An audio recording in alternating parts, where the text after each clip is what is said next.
Each week, American History TV's American Artifacts visits museums and historic places.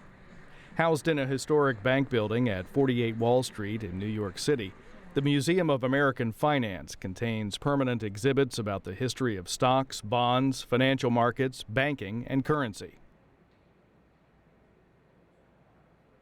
So here we have two statues.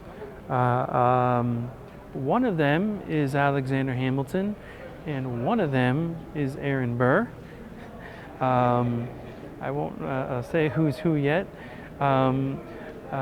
These two men were political rivals as well as sort of business rivals. They were both attorneys here in the great state of New York. And because they were political rivals, right, they frequently competed against each other. Right? So things got a little contentious.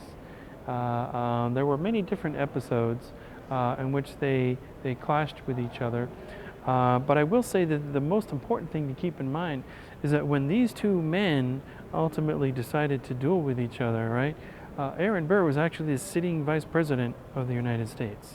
Right? That's something I think that quite often gets lost. So ultimately, these two men decide that the only way to settle the differences is through a duel. And as the story goes, right, because we don't really have the facts are kind of cloudy, and as the story goes, right, Hamilton, not wanting to take Burr's life, he shoots in the air.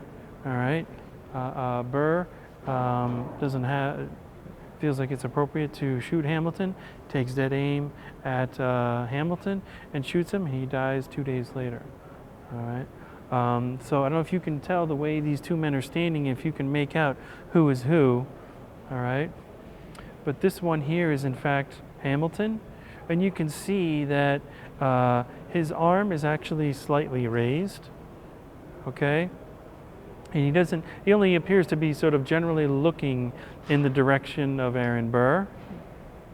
Whereas when you look at Aaron Burr, you can see that Aaron Burr clearly has his pistol level and his sights lined up.